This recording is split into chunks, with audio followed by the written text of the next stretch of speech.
¿Sabías que una verdadera bruja no puede pronunciar el Padre Nuestro completo? Bueno, al menos eso es lo que la gente creía en Salem. Las brujas de Salem fueron un grupo de personas acusadas de brujería en 1692, en Salem Village, en la colonia de Massachusetts. Un episodio oscuro de la historia de la humanidad que ha permanecido hasta nuestros días, enseñándonos cuán cruel puede ser el ser humano incluso con su propia especie, y hasta dónde puede llegar el fanatismo religioso. La sociedad puritana de la Nueva Inglaterra del siglo XVII era una que estaba influenciada en demasía por ciertas creencias y dogmas establecidos por algunos fanáticos del cristianismo, y como tal, repudiaban todo lo que estuviera en contra de sus reglas, en especial el estudio de conocimientos ocultos y la brujería. La comunidad de Salem, en particular, estaba atravesada por disputas de sus tierras, conflictos eclesiásticos y la constante amenaza de ataques de los nativos, lo que creaba un ambiente de tensión y miedo.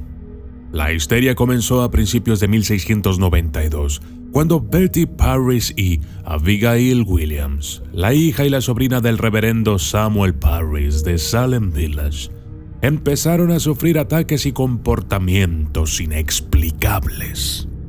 Las jóvenes experimentaban convulsiones que parecían estar fuera de su control, retorciéndose en el suelo, emitían gritos agudos y gruñidos inexplicables, como si estuvieran sufriendo o en medio de una gran angustia. Asumían posturas antinaturales o imposibles, que sugerían una influencia externa o una aflicción más allá de lo común. Mostraban comportamientos que no eran típicos de su carácter previo, incluyendo el lanzamiento de objetos y el realizar gestos extraños sin motivo aparente. Entraban en estados similares a trances, donde no respondían a estímulos externos y parecían estar en otro lugar mentalmente y decían ver espectros o figuras fantasmales de las personas que supuestamente las estaban atormentando, acusando a estas figuras de pincharlas, golpearlas o morderlas. De este modo, su condición rápidamente fue atribuida a la brujería por el médico del pueblo. Pronto, otras jóvenes empezaron a mostrar síntomas similares y fue entonces cuando comenzaron las acusaciones de brujería. Las acusaciones se multiplicaron rápidamente y se estableció un tribunal especial denominado Corte de Oyer y Terminer, que en francés antiguo significa oír y decidir. Este tribunal fue creado específicamente para atender los casos de brujería en Salem y sus alrededores.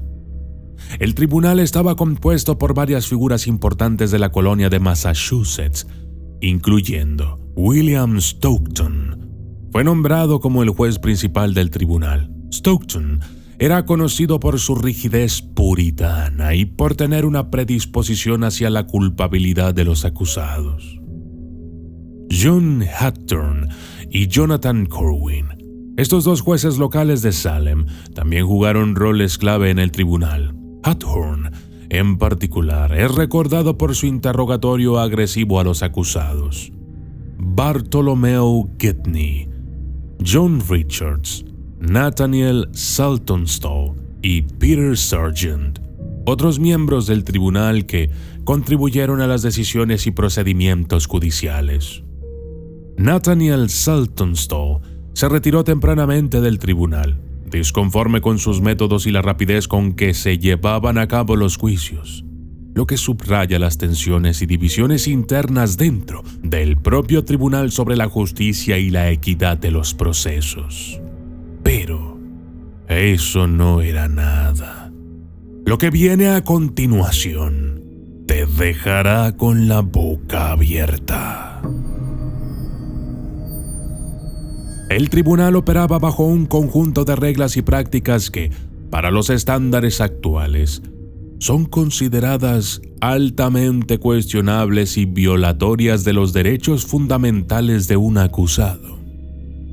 Por ejemplo, pruebas espectrales. Se permitió el uso de pruebas espectrales donde los acusados eran incriminados basándose en visiones y apariciones que solo los supuestos afectados podían ver. Examen físico.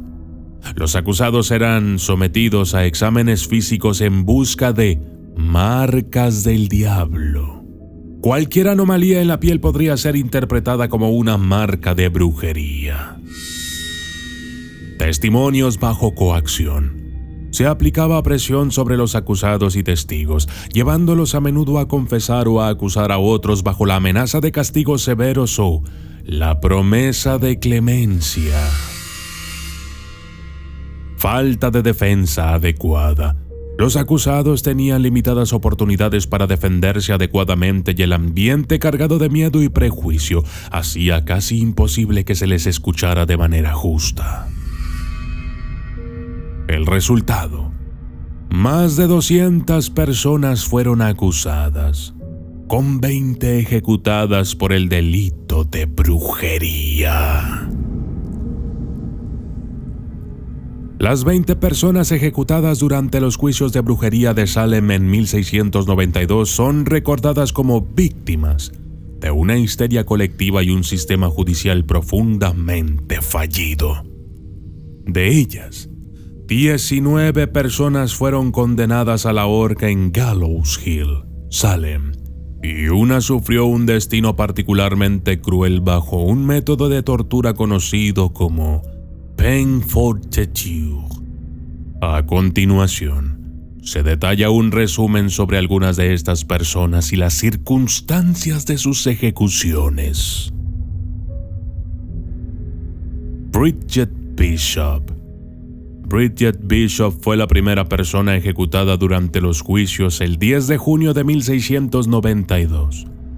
Su juicio es notable por la rápida conclusión de la culpabilidad basada en pruebas débiles y testimonios cuestionables. Se la describió como una mujer de vestimenta y comportamiento poco convencionales, lo que contribuyó a la percepción de su culpabilidad. Fue llevada a Gallows Hill y ahorcada. Su muerte marcó el comienzo de una serie de ejecuciones que sacudirían a la comunidad de Salem. Sarah Good. Sarah Good fue ejecutada el 19 de julio de 1692, junto con otras 4 personas. Good era una mujer pobre, marginada, lo que probablemente contribuyó a las acusaciones contra ella. Durante su juicio, incluso su propia hija fue coaccionada para testificar en su contra. Good mantuvo su inocencia hasta el final, y sus últimas palabras fueron una maldición al reverendo Nicholas Noyes, uno de los clérigos que apoyaba los juicios. Estas fueron sus últimas palabras. No tengo nada que ver con la muerte de los inocentes, pero si ejecutas a una persona inocente, entonces su sangre recaerá sobre ti y los demás acusadores, y Dios te dará la sangre para beber.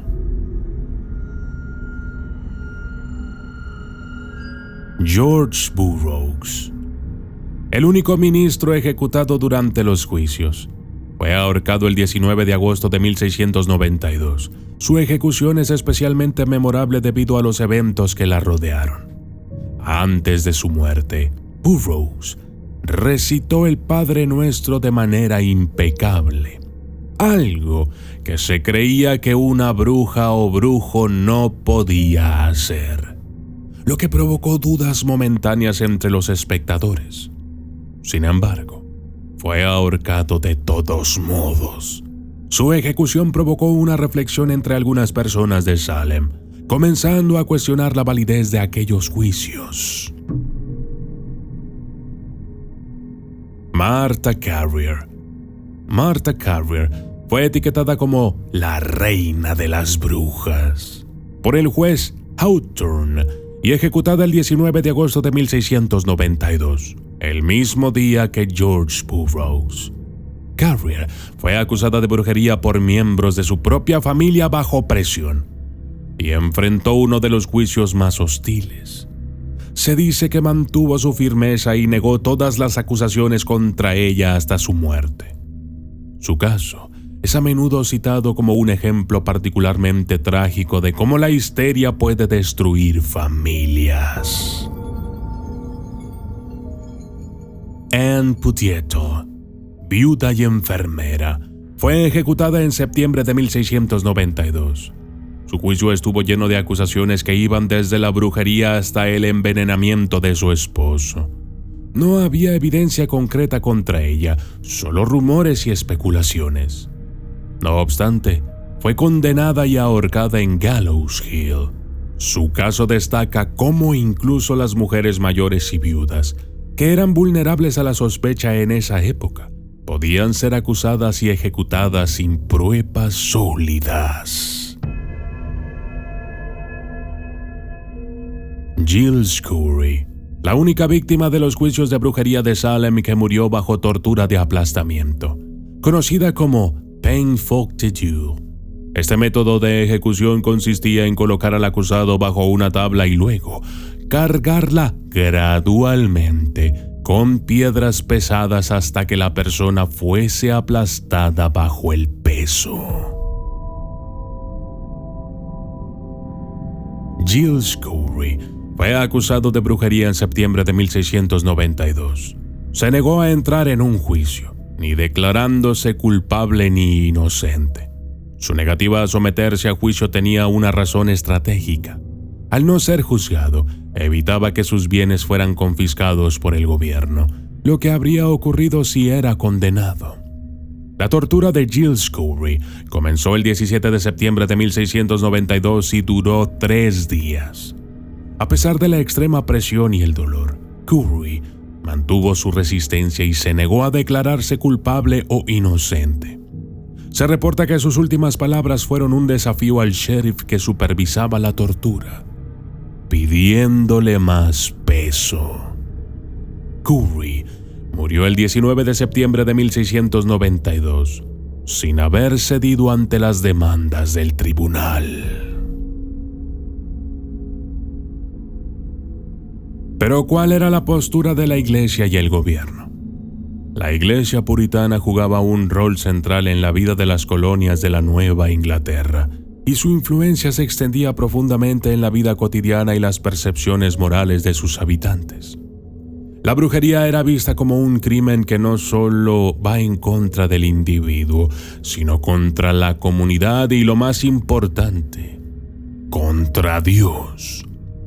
La Iglesia apoyaba la persecución de las brujas bajo la creencia de que estaban haciendo el trabajo de Satanás en la tierra, lo que representaba una amenaza directa a la sociedad puritana y sus valores religiosos. La Iglesia y el gobierno desempeñaron roles fundamentales en la promoción y ejecución de los juicios de brujería de Salem, actuando bajo la influencia de la ideología puritana y el miedo a lo desconocido. La histeria comenzó a disminuir hacia finales de 1692 y el Tribunal Especial fue disuelto. Posteriormente, el Tribunal Superior de la colonia tomó el caso, pero con un escepticismo creciente hacia las pruebas utilizadas previamente, resultando en muchas absoluciones y liberaciones. El episodio de Salem ha sido interpretado de diversas maneras como un ejemplo de histeria colectiva, como resultado de conflictos socioeconómicos y como una manifestación de los peligros del fanatismo religioso y la falta de debido proceso legal. Yo soy el documentalista y esto fue Las Brujas de Salem.